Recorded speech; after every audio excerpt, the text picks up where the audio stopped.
Hello friends, तो स्वागत है आपका हमारे judiciary channel advance judicial classes पर। क्या आपको बीएनएसएस के नए चेंजेस क्लियर नहीं हो रहे? क्या आप कंफ्यूज्ड हैं कि सीआरपीसी से बीएनएस का ट्रांजैक्शन कैसे हुआ? आज की वीडियो में मैं आपको सेक्शन 1 इंपॉर्टेंट डेफिनेशन और बीएनएसएस की हिस्ट्री इतनी इजीली समझाऊंगी कि आपको सब कुछ क्रिस्टल क्लियर हो जाएगा।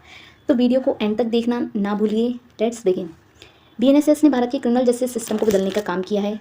पहले जो सीआरपीसी 1973 था, उसकी जगह अब बीएनएसएस 2023 एनफोर्स हो गया है। इस वीडियो में मैं आपको सीआरपीसी की ब्रीफ हिस्ट्री के साथ साथ एक्सप्लेन करूंगी।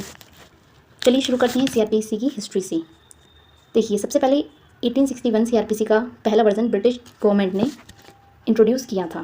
फिर 1973 में पोस्ट इंडिपेंडेंस सीआरपीसी को नए डेमोक्रेटिक फ्रेमवर्क के हिसाब से मॉडिफाई किया गया। नाउ 2023 में बीएनएसएस को इंट्रोड्यूस किया गया है, जो 1 जुलाई 2024 से इफेक्टिव हो चुका है। तो देखिए, सीआरपीसी जो हमारी थी उसका मेन फोकस था इन्वेस्टिगेशन और ट्रायल प्रोसेस पर, लेकिन नए ज़माने के लीगल चेंजेस को देखते हुए बीएनएसएस 2023 में टेक्नोलॉजी, विक्टिम राइट्स और स्पीडी ट्रायल पर ज़्यादा ध्यान देता है। अब बात करते हैं सेक्शन 1 की, जो बीएनएसएस का फाउंडेशन है। तो सेक्शन 1 हमारे एक्ट का बात करता है टाइटल, एक्सटेंड एंड कमेंसमेंट की। तो इसका टाइटल है भारतीय नागरिक सुरक्षा संहिता 2023। ये देखिए, इसका extent whole of the India पर है, including Jammu Kashmir and union territories. But ध्यान रहे, union territories like state of Nagaland and tribal areas, इन पर इसके कुछ चैप्टर्स जैसे चैप्टर 9, चैप्टर 11 और चैप्टर 12 विल नॉट अप्लाई। लेकिन इनको अप्लाई किया जा सकता है अगर स्टेट गवर्नमेंट कुछ मॉडिफिकेशन के साथ इनको अप्लाई करना चाहे तो। ठीक है, नाउ लेट्स टॉक अबाउट की features of BNSS. It focuses on technology and evidence collection and court proceedings, enhance victim protection measures, provision for faster trial and reduce delay in the justice system, emphasis on transparency in police investigation and documentation। तो ये इसकी की features हैं। ठीक है, now हम बात करते हैं अपनी डेफिनेशंस की। तो सबसे पहले आती है हमारी definitions, audio video electronic means. तो ऑडियो वीडियो इलेक्ट्रॉनिक मीन्स क्या होता है, इसको सिंपल लैंग्वेज में समझा जाए तो means electronic method of communication that enable a person to be heard and seen simultaneously. मतलब ऐसा इलेक्ट्रॉनिक मेथड जिसके ज़रिए हम किसी पर्सन को सुन भी सकते हैं और देख भी सकते हैं साइमल्टेनियसली। ठीक है, इसको सिंपल लैंग्वेज में समझा जाए तो एक एग्जांपल के ज़रिए समझ सकते हैं, जैसे कि कोर्ट प्रोसीडिंग्स में वीडियो कॉन्फ्रेंसिंग होती है, सीसीटीवी विद ऑडियो रिकॉर्डिंग। ठीक है, ये हो गए जो कोई अगर कोई विटनेस दूर है तो उसकी हम टेस्टिमनी ले सकते हैं वाई वीडियो लिंक्स। ठीक है, तो ये इसके एग्जाम्पल हो सकते हैं। इससे रिलेटेड कुछ इंपॉर्टेंट केस लॉज हैं, जैसे state of Maharashtra versus doctor Prafulla Desai 2023, जिसमें वीडियो कॉन्फ्रेंसिंग को सुप्रीम कोर्ट ने वैलिड मेथड माना था। संजय सूरी वर्सेस दिल्ली एडमिनिस्ट्रेशन, जिसमें सुप्रीम कोर्ट ने रिकॉग्नाइज्ड किया था इलेक्ट्रॉनिक एविडेंस को। ठीक है, कल्याण चंद्र सरकार वर्सेस राजेश राजन, इसमें सुप्रीम कोर्ट ने अलाउ किया था अक्यूज्ड को to participate in court proceeding by video conferencing for security and efficiency. ठीक है, नेक्स्ट हमारी डेफिनेशन आती है बेल की। So what is bail? So अगर हम बेयर एक्ट की लैंग्वेज से देखें तो bail means release of person accused of or suspected of the commission of an offence from the custody of law upon certain condition imposed by an officer or court on execution by such person a bond or bail bond। तो ये क्या इसका मतलब ये है simply कि किसी भी पर्सन को जो कि अक्यूज हो या सस्पेक्टेड हो उसको कुछ कंडीशंस पर छोड़ा जाना। ठीक है, या तो कोई ऑफिसर या फिर कोर्ट उसको उन कंडीशन पर छोड़ सकती है। ये इसका सिंपल लैंग्वेज में इसको समझाया गया। Bail refers the temporary release of a person accuse और suspected of committing a crime. ठीक है, मतलब टेम्पररी रिलीज होती है उस पर्सन की। इसके की पॉइंट्स हैं जो कि आपको मेंस में बहुत ज़्यादा हेल्पफुल हो सकते हैं। ठीक है, जैसे bail applies to both accused and suspected person. It requires the accused to follow certain condition such as reporting to the police station, staying with the city limits, providing ये सारी कंडीशंस कोर्ट इम्पोज कर सकती है। इसका example भी ले सकते हैं। देखिए, जैसे कि रवि सस्पेक्टेड है थेफ्ट का, उसे बेल मिल जाती है कि वो पुलिस के सामने हर मंडे को आएगा और वो सिटी को नहीं छोड़ेगा विदाउट परमिशन और 50,000 की बेल बॉन्ड सबमिट करेगा। तो ये हो सकते हैं हमारी बेल, जिसमें और उसमें ये कंडीशंस हो सकती है। ये हैं कुछ रेलिवेंट केस लॉज, जिसमें कि Gurbaksh Singh Sibbia versus state of Punjab landmark case है। इसमें बोला गया था bail is the rule and jail is exception. Bail हमेशा ग्रांट की जानी चाहिए, जबकि जेल एक एक्सेप्शन है। एक्सेप्शन सर्कमस्टांसेस में ही जेल दी जा सकती है। Sanjay Chandra versus CBI, bail should not be refused unless there is a risk of absconding और एविडेंस टैम्परिंग। बेल के लिए तब तक मना नहीं किया जाना चाहिए जब तक कि अक्यूज भाग ना जाए, उसकी भागने की आशंका ना हो और वो एविडेंस के साथ छेड़छाड़ ना करे। Anish Kumar versus state of Bihar, ये सारे लैंडमार्क केसेस हैं। इसमें बोला गया था कि bail is a right not a privilege. Bail एक राइट है, ये प्रिविलेज नहीं है। ठीक है, नेक्स्ट हम बात करते हैं अपनी डेफिनेशन चार्ज की। देखिए, इसमें डेफिनेशंस कुछ ऊपर नीचे हुई हैं, लेकिन आप सिर्फ डेफिनेशंस पर ध्यान दीजिए, आप इसको अपनी BR एक्ट से देख के करेक्ट कर सकते हैं। Definition of charge. अब चार्ज क्या है? चार्ज हमारा BNSS के सेक्शन 2(f) में डिफाइन किया गया है। So according to the definition, charge includes any head of charge when the charge contains more head than one. इसमें देखिए चार्ज को डिफाइन नहीं किया गया है, लेकिन अगर हम सिंपल लैंग्वेज में कहें तो ये एक फॉर्मल एक्विजिशन है जो कि कोर्ट के द्वारा लगाया जाता है। ठीक है, एग्जाम्पल के लिए देख सकते हैं हम, if a person commits theft and criminal trespass, इसमें देखिए IPC मेंशन किया गया है, आप इसको करेक्ट करके BNS के सेक्शन मेंशन कर सकते हैं। In the same incident there are 2 distinct charges. अगर एक पर्सन थेफ्ट करता है या क्रिमिनल ट्रेसपास करता है तो ये दोनों अलग अलग चार्ज हैं, लेकिन ये एक ही चार्ज के अंडर आएंगे, मतलब 2 अलग अलग चार्ज हैं लेकिन इनको चार्ज ही बोला जाएगा। In court the charge sheet will mention both separate head of charge. Separate head of charge को इंक्लूड करते हुए एक चार्जशीट बनती है जो कि कोर्ट के द्वारा बनाई जाती है। Definition of cognizable offence. Cognizable offence क्या है? कॉग्निजेबल ऑफेंस को हमारे सेक्शन के 2G में, BNSS के 2G में डिफाइन किया गया है। यहाँ पर देखिए कुछ सेक्शन की मिस्टेक्स हैं, उसको आप ठीक कर लीजिएगा। Cognizable offence means an offence for which, and cognizable case means a case in which a police officer may, in accordance with the first schedule or under any other law for the time being enforce arrest without warrant। तो देखिए cognizable offense क्या होते हैं? ऐसे offence जहाँ पर police officer authorised होता है आपके अगेंस्ट FIR फाइल करने के लिए और आपको बिना वारंट के अरेस्ट करने के लिए, मतलब आप उसको कोर्ट से परमिशन लेने की जरूरत नहीं है किसी को भी अरेस्ट करने के लिए। ये होता है कॉग्निजेबल ऑफेंस। इसके एग्जाम्पल है जैसे murder, rape, kidnapping. Non cognizable offence क्या होती हैं? देखिए नॉन कॉग्निजेबल ऑफेंस वो होते हैं जहाँ पर कि पुलिस आपको बिना कोर्ट की परमिशन की अरेस्ट नहीं कर सकता, जैसे हो गया डिफेमेशन, ठीक है, न्यूसेंस वगैरह, ये होती हैं।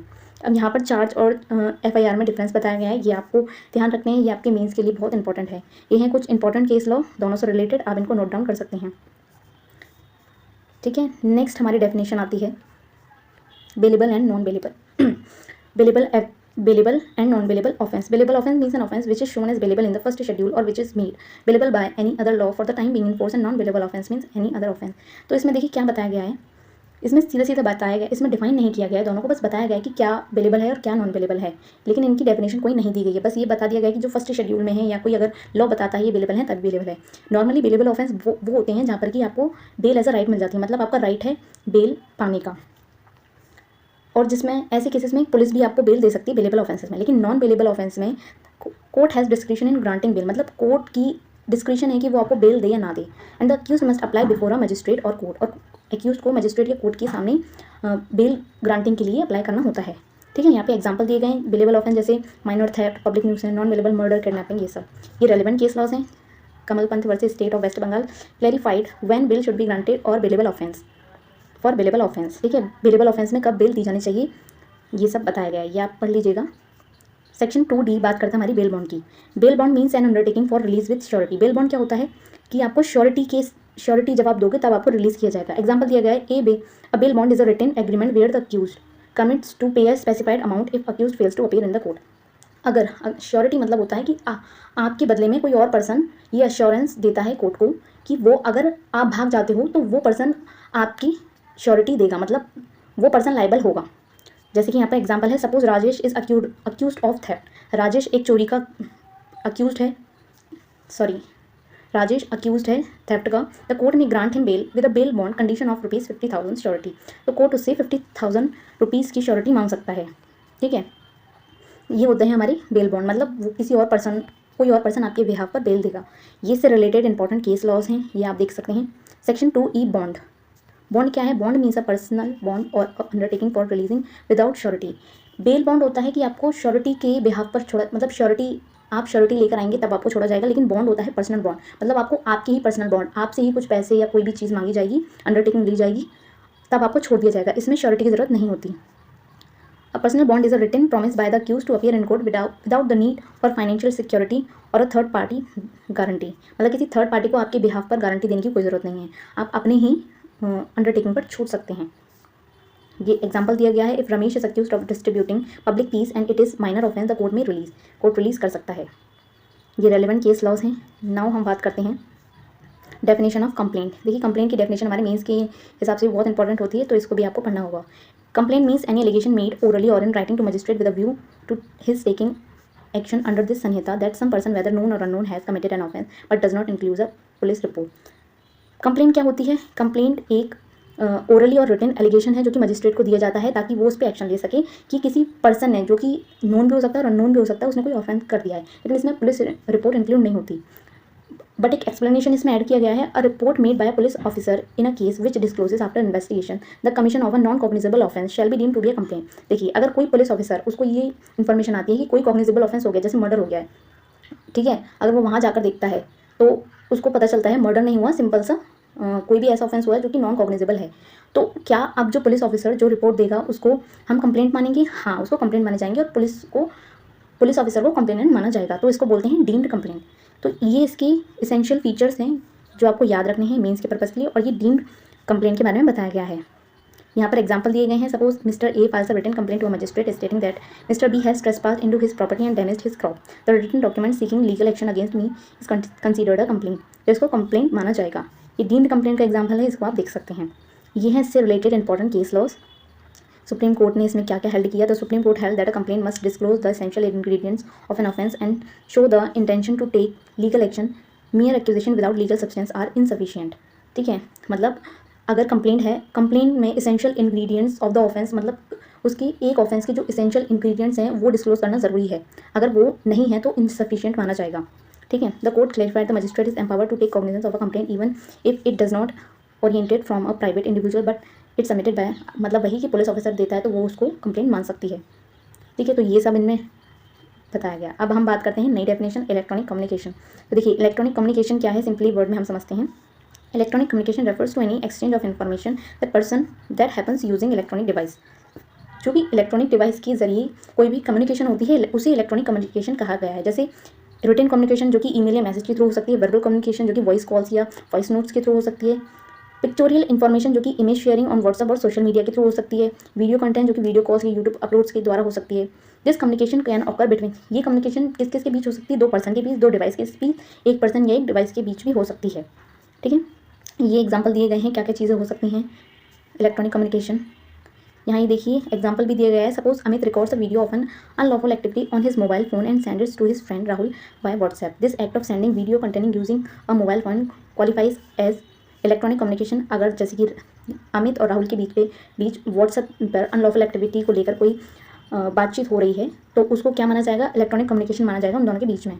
ठीक है, ये इससे रेलिवेंट केसेस हैं जिसको आप देख सकते हैं। ये आपके मेंस के लिए बहुत ज़्यादा इंपॉर्टेंट है, ये सारे लैंडमार्क केसेस हैं, ये आप देख सकते हैं सारी। नेक्स्ट हमारी डेफिनेशन आती है इंक्वायरी की।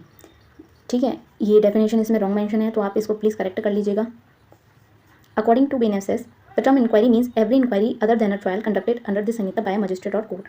इंक्वायरी क्या है? कोई भी ऐसी इंक्वायरी जो कि कोर्ट के द्वारा कराई जाती है या मजिस्ट्रेट के द्वारा कराई जाती है लेकिन इसमें ट्रायल नहीं आता। तो इंक्वायरी क्या होती है?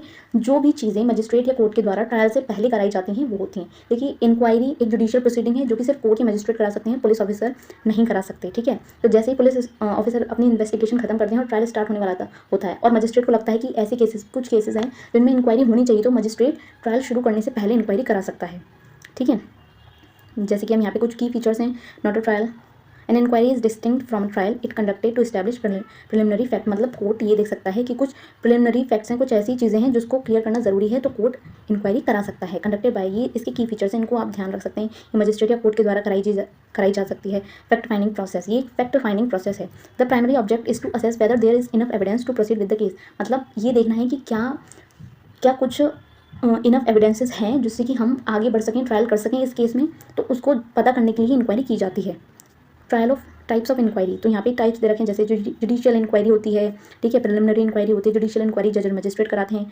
Preliminary inquiry conducted to determine if there is sufficient ground for proceeding with the trial, ये देखने के लिए कि क्या हम ट्रायल में आगे प्रोसीड कर सकते हैं। Departmental inquiry conducted with in government department for disciplinary actions, ये डिपार्टमेंटल इंक्वायरी हैं। रियल लाइफ एग्जाम्पल दे रखे हैं यहाँ पर।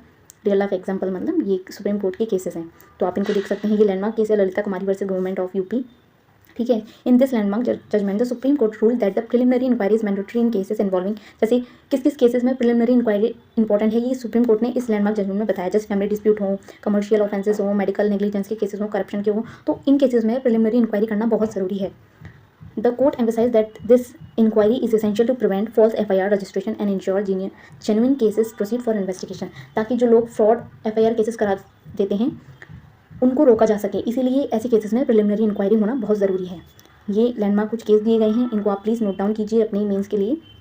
तो ये हमारी ख़त्म होती है। तो दोस्तों, आज की वीडियो में बस इतना ही। बनी रहिए हमारे चैनल पर। अगर आपको हमारी वीडियोस पसंद आती हैं तो इनको लाइक कीजिए, शेयर कीजिए और सब्सक्राइब करना ना भूलिए। साथ में अगर आपको कोई भी क्वेरी हो तो आप हमें कमेंट में पूछ सकते हैं। साथ में आप हमारे टेलीग्राम और व्हाट्सएप चैनल को ज्वाइन कर सकते हैं, जहाँ पर आपको इस सेशन की PDF प्रोवाइड हो जाएगी। Thank you so much.